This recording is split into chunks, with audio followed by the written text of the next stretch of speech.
Imagine being blinded, just for a second, and you hear screaming coming from all around you, especially that of your owners. Then you hear a loudspeaker announce something, and as your eyes adjust to the light, you are standing in a ring with blood and fur just about everywhere. Another dog enters the ring, and at first glance you know that you need to fight for your life. Now, imagine being locked up in a cage which is stacked up on top of a couple other cages in a freezing cold barn. You've already given birth to 4 separate litters, and all that you hear day and night is the fearful barking of all the other dogs around you. Or, imagine living in a house where you're constantly afraid of being hit, kicked, yelled at, not provided with food or water, where for the rest of your life, you feel sadness and loneliness. Imagine being a victim of abuse, neglect, forcible fighting, and even forcible breeding. Animal cruelty has always been a very passionate topic for me ever since I was a little girl. One of the first incidences that I ever had was when I was in elementary school, maybe 3rd grade, and it was with the neighbors that lived behind us. They were always hitting, kicking, punching, yelling, and even throwing their 3 dogs that they owned. The dogs were considered aggressive by everybody else in my family but me. And it's more because I would go and just sit with them, talk with them, give them treats, and even taught 2 of them how to properly sit. Sadly though, one day I went outside just to go play, and I saw one of the dogs laying in the grass not moving at all. And I thought it was super weird because it was the one pup that was very energetic out of the 3. So I watched it for an hour or so, and then I went and told my parents. My parents ended up calling the local animal control, and the animal control came, took the other 2 dogs away, and sadly took away the deceased one as well. To my knowledge, there was no trial that was held, and the owners did not get any kind of repercussions or punishments for what they did. This is absolutely insane, because back then, there was only one law established that protected these animals from abuse. Actually, there have been multiple new laws as of 2010 that protect animals from abuse and neglect. In most of the United States, it is a felony to be involved in illegal dogfighting and domesticated animal hoarding, or general abuse or neglect. Humans were the ones that chose to domesticate these animals, so it's only fair that we have to protect them. Dogs can't sit there and tell their owners that they decide not to participate in dogfighting or excessive breeding. By the end of this presentation, you will gain more knowledge about the laws that are in place to protect these animals, as well as what organizations best support animal abuse awareness.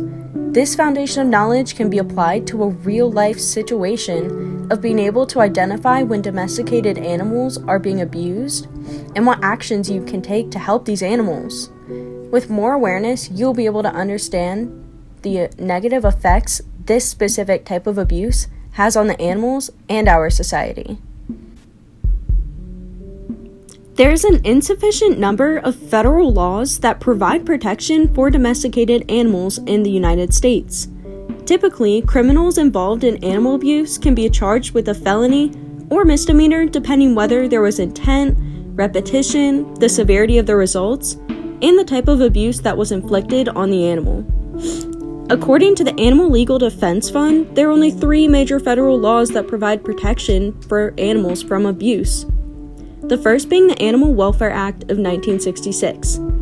This was created to prohibit the act of dogfighting, as well as uphold standards for handling, caring, treatment, and transportation of many animals.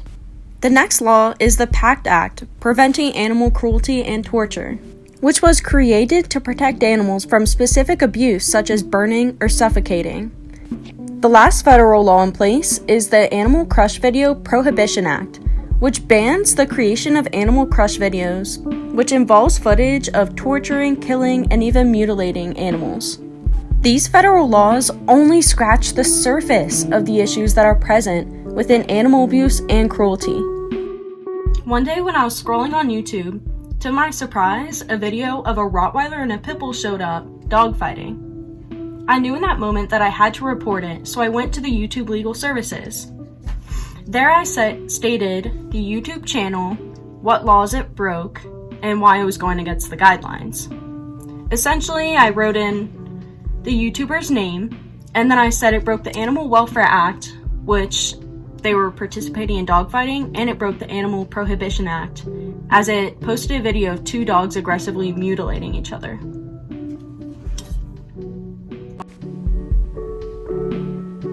On the other hand, many states have created their own laws on animal abuse, including Colorado.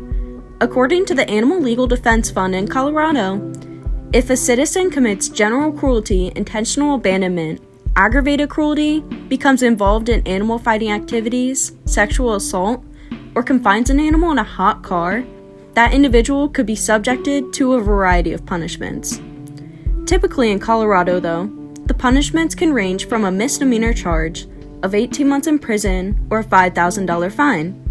If, though, the offender is charged with a felony, they will be required to serve 3 years in prison or pay a fine from $1,000 to a $100,000 fine. The federal laws allow each individual state to determine the punishments for these offenders. The simple fact that each state can choose at their discretion to punish or not to punish an offender of animal abuse within their state is not only morally but ethically wrong. Although all 50 states do have a law in place that will charge an offender with a felony if they intentionally kill a cat or dog, this is absurd because at this point, the damage is already done. The animal is no longer alive and has had its life ripped away from them.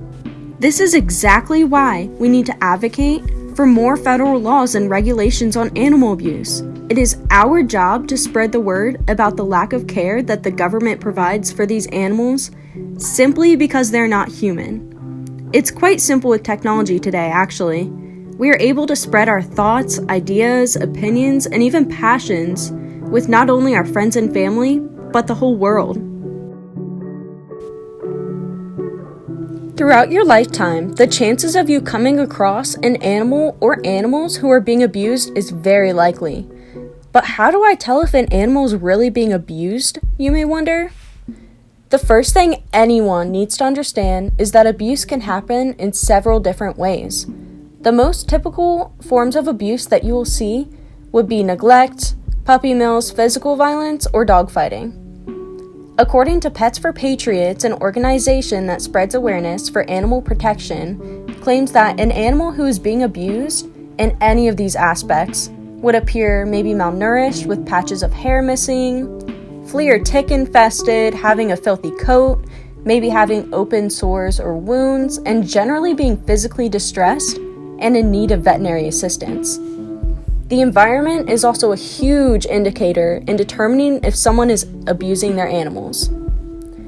Pets for Patriots organization explains that a lack of food, water, shelter, sanitation, or care are some of the basic identifiers.